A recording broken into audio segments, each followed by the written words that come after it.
समय था जब आप फिजियोथेरेपिस्ट के पास सिर्फ तभी जाते थे जब आपको आपका डॉक्टर कहता था, लेकिन अब जागरूकता इतनी बढ़ गई है कि जो पेशेंट्स हैं अपने आप ही सीधा फिजियोथेरेपिस्ट के पास जाते हैं जब उन्हें लगता है कि उनकी बॉडी को या उन्हें ज़रूरत है।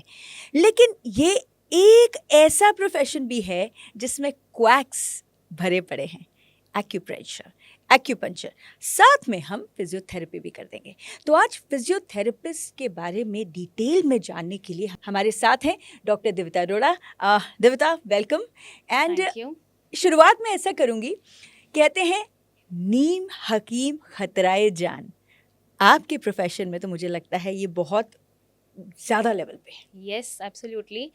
क्योंकि अवेयरनेस बहुत कम है अभी भी, नाउ फिजियोथेरेपी जहाँ पे ये PhD तक पहुँच चुकी है, बट लोगों को अभी इसका बेसिक दैट इज़ कि बैचलर्स ही नहीं पता. It is also complete course of 5 years including internship. So it is equivalent. Now this year तो हमें एक डॉक्टर का टैग भी मिल चुका है, राइट? अच्छा, इस साल मिला है? यस. कि हम which is 2026 यस कि हम by अपने the IMA? No by NCHP NCHP. कि हम अपने नाम के आगे डॉक्टर यूज करें एंड अपने नाम के पीछे लेकिन PT लिखें, that is physical therapist. All right, okay. ताकि लोगों को इसके बारे में ज्यादा अवेयरनेस हो कि yes this is a evidence based practice. तो सबसे पहले ना इसी से बात करते हैं। देविता, आप हमें ज़रूर बताएं ताकि जो लोग आपको सुन रहे हैं उनको ये पता लगे। आप हमें बताएं अपनी एक्सपीरियंस से कि आपके पास कोई ऐसे पेशेंट आते हैं जिनको ज़रूरत थी फिजियोथेरेपिस्ट की और चले गए किसी क्वाक के पास कि चलो, we can not undermine the relevance of acupressure and acupuncture, but physiotherapy जहाँ ज़रूरत है वहाँ पर ये करना। तो अपना ज़रूर कुछ एक्सपीरियंस हमें बताएं। Sure, I would love to. देखिए क्या है कि अभी आपने पूछा, कल ही मेरी OPD में ऐसे 3 केसेस थे जो रॉन्ग मसाज की वजह से मसल इंजरी करवा के आए हैं. यस. सो अभी तो ये भी नहीं लोगों को पता कि it needs a proper assessment. देखिए मसाज कब चाहिए? जब मसल को रिलैक्सेशन चाहिए, जब हमने काम ज़्यादा कर लिया, मसल्स में खल्लियाँ हैं, या हम जैसे बॉडी बिल्डिंग करते हैं, जिम करते हैं, या बहुत ज़्यादा स्पोर्ट्स करते हैं, right, just to improve the circulation over the targeted area. But यहाँ पे कौन मसाज करवा रहा है? Just for relaxation. पता ही नहीं, मसल्स में तो टोन ऑलरेडी कम है. आप उसी मसल को ओवर रिलैक्स करवाएंगे तो डेफिनेटली उस मसल में इंजरी होगी ही होगी. ओह, वेट अ मिनट। तो अगर आपकी बॉडी में कहीं पर कुछ टेंस मसल नहीं है, अगर आप रिलैक्स हैं तो रिलैक्स को और रिलैक्स नहीं करना चाहिए? रियली? उसके क्या फिर अगर परिणाम आपको हो उस सकते वक्त हैं? ये फील हो रहा है दैट यू फील फटीग्ड, या आप जल्दी थक जाते हो, और इन सब चीज़ों के लिए आपको चाहिए exercise, not relaxation. That means कि आपको मॉर्निंग रूटीन बनाना पड़ेगा, half an hour to 45 minutes of good exercise, good toning exercises, जो कि हमारे को तो स्कूल से सिखाया जाता था कि सुबह उठ के 15 मिनट्स टू 30 मिनट्स की आप PT एक्सरसाइजेस करिए. That is a warm up for our body. Doctor Devita, ये तो बहुत बड़ा मिथ आपने ब्रेक किया और मसाज। यस। अब यहाँ पर आपने बात करी स्पोर्ट्स की, तो मेरे को एक बहुत जो आपने एक मेरे साथ एक क्रिएटिव शेयर किया था, आई वाज क्वाइट इम्प्रेस्ड कि आपने बोला था कि आप बच्चों का what do you call it, foot mapping. Foot mapping. ये फुट मैपिंग क्या है बच्चों में? Please do let us no. It is a complete assessment ma'am. होता क्या है कि बच्चा आजकल पैदा हुआ ना, उसको सब इतना लाड प्यार करते हैं कि पाँव भी ज़मीन पर ना रखे. ओह माय गॉड। जब तक बच्चा रखेगा ही नहीं, या फिर अगर आप उसको over soft, over comfy branded footwears डलवा रहे हो, उसके मसल्स नहीं बनते पैर के.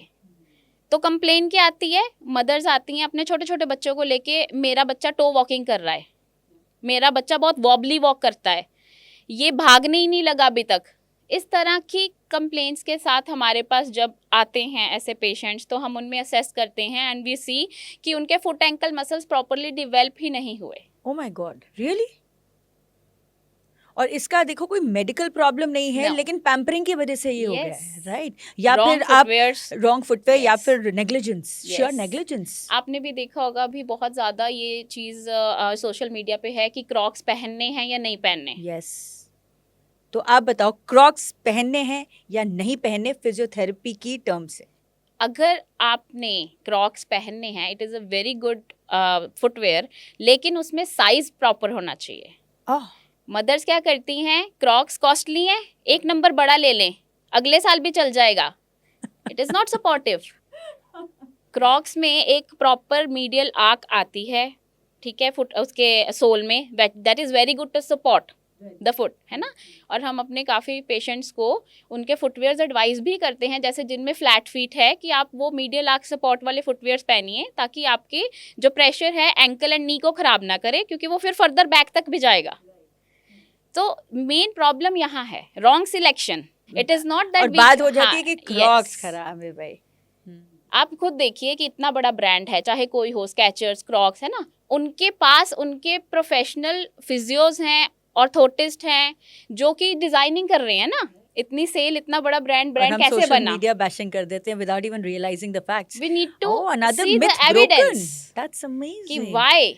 अभी आपने एक और चीज बोली, टो वॉकिंग। जी, तो what is the biggest reason for toe walking? Is it कि सिर्फ हमने बचपन में जो आदत थी उसको नहीं हटाया, या फिर आपको लगता है कि कुछ you know any problem? Could it be neuro, could it be ortho? Yes, no no no, ऐसा हमने जो देखा है ना, बहुत सारे केसेस में ये रहता है कि जल्दी चलाने के लिए या अपने हाथ फ्री करने के लिए मदर्स वॉकर में जल्दी डाल देते हैं, जैसे बच्चे को, कि ये इससे इसके पैर लगेंगे, खड़े होना सीखेगा, चलना सीखेगा।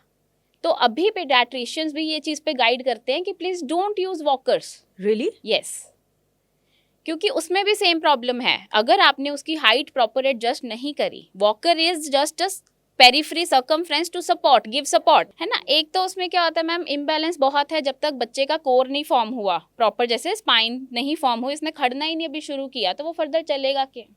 अब अगर उसकी हाइट ज़्यादा है, बच्चे के सिर्फ टोज लग रहे हैं, तो बच्चे ने तो टोज पे चलना सीख लिया। देन दे कंप्लेन कि वॉकर तो छूट गया, लेकिन अभी भी बच्चा टोज पे चलता है। हम हिस्ट्री जब लेते हैं मैम, तब हमें ये पता लगती हैं बातें, and then we relate and see that yes there is evidence also that support such things. अब आपके पास फ्लैट फुटेड बच्चे भी आते हैं? Yes ma'am.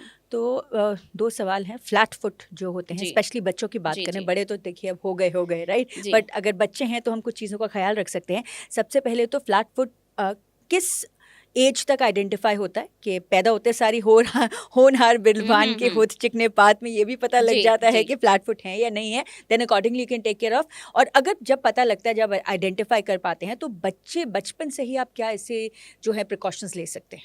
मैम देखिए, physiotherapy is not only about treatment these days, it is also about prevention. So क्या है कि कोई भी आए हमारे साथ आ सकता है, कंसल्ट कर सकता है, इस बात की असेसमेंट करवा सकता है कि उनके बच्चे में अगर उसके फादर या मदर में फ्लैट फीट की प्रॉब्लम रही है, तो क्या उसके आगे बच्चे में भी डेवलप होगी, और अगर होगी दे नो कि उन्होंने अपनी लाइफ में क्या क्या प्रॉब्लम सफ़र करी, और वो चाहते हैं कि हमारा बच्चा नहीं सफ़र करे।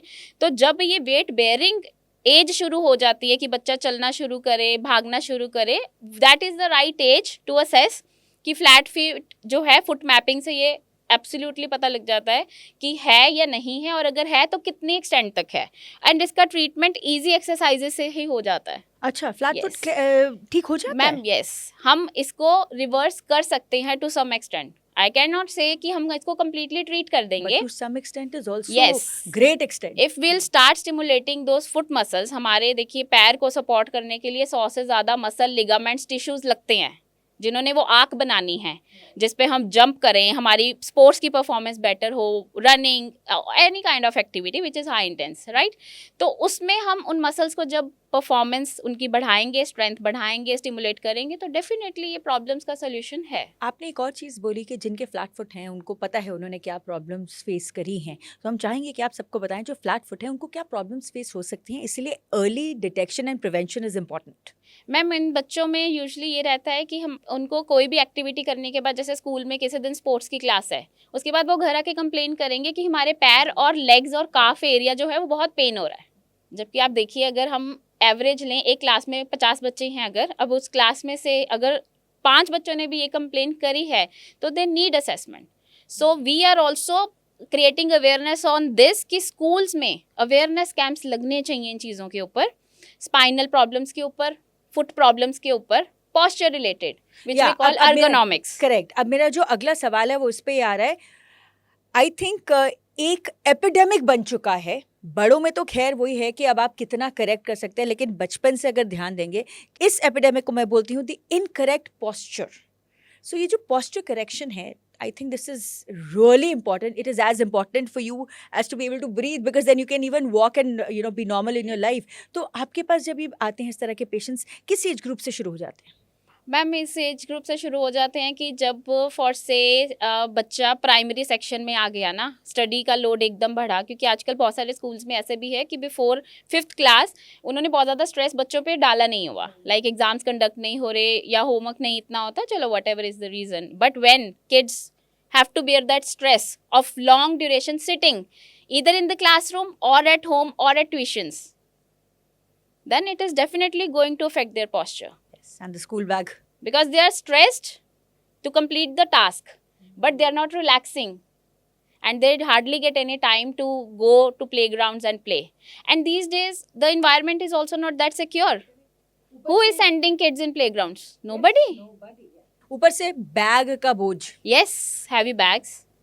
There is a transition only ना, 5th तक बिल्कुल बैग कैरी नहीं कर रहे, स्कूल में बुक्स पढ़ी हैं, and suddenly you are putting so much of kgs of weight on the spine and kids are not ready for that. And I think schools ने अभी तक स्ट्रोली बैग भी अलाउड नहीं किया है. I think if they allow बच्चों का कुछ तो I think posture correction आ जाएगा ना. मैम आई डोंट थिंक कि ये चीज़ अलाउ होनी चाहिए, बिकॉज मुझे ऐसा लगता है जितना कंफर्ट हम अपनी लाइफ में ऐड करते जाएंगे ये प्रॉब्लम्स उतनी बढ़ेंगी. बट फिर जो बैग का बोझ है उसका हमें क्या ट्रेन करना है ma'am. Oh all we right. Need to train. And how do हम वी ट्रेन? अगर नहीं भी दे रहे bag, it's okay, but we should focus on some exercises which are going to train those spinal muscles. Very, I think that's So quite training thought provoking. for Good food future. for thought. That आप उस चीज को avoid करने We are की बजाय yes. Train your child कि वो bag का बोझ उठा पाए. यही तो हम कर रहे हैं ma'am. We are Yes. Training our kids ताकि आने वाले फ्यूचर का स्ट्रेस वो ले सकें. So stresses doesn't comes in a form of emotional stress or mental stress. It also comes majorly in the form of physical stress. इसीलिए हम देख रहे हैं कि बच्चे कोप अप नहीं कर पाते. अब बच्चों से हम थोड़ा बड़ों की तरफ जाते जी. हैं. You are also women's health Yeah, specialist. Specialist in terms of physiotherapy. Yes. सबसे पहले तो दिव्यता, जब आपने मुझे ये बताया कि आप विमेन हेल्थ स्पेशलिस्ट हैं, टू बी वेरी ऑनेस्ट मेरे दिमाग में सबसे पहला सवाल पता है क्या आया? Why women? I mean why not like adult health specialist? Women कुछ खास हो जाता है या Yes. कुछ डिटीरियोरेशन ज़्यादा हो जाता है? Please do let us no. Ma'am, I form my interest in this specialization when I started taking prenatal classes or pregnant clients.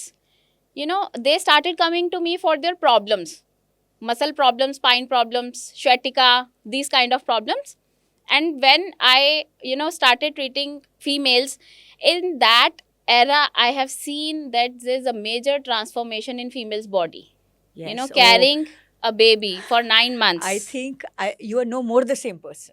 आपकी बॉडी फॉरएवर चेंज कुछ ना कुछ तो ले जाती ही है. And specially after 2 kids you feel कि जो आपकी वो एनर्जी है, आपकी मोबिलिटी है, it reduces forever no matter what you are doing. कुछ तो फर्क पड़ जाता है. And the sad part is कि females don't get time also for the rejuvenation or for repair or for एक हम कहते हैं ना come back, उसका तो टाइम ही नहीं मिलता.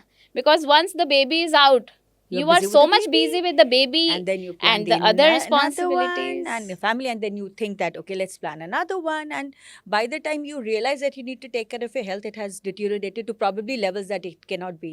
And जब आपको याद आता है तब आप 40 हो चुके होते हो, तब आपका हार्मोनल सिस्टम ऑलरेडी इस लेवल पे होता है कि वहाँ से कम बैक आना is really difficult and is a big task. In some cases, yes.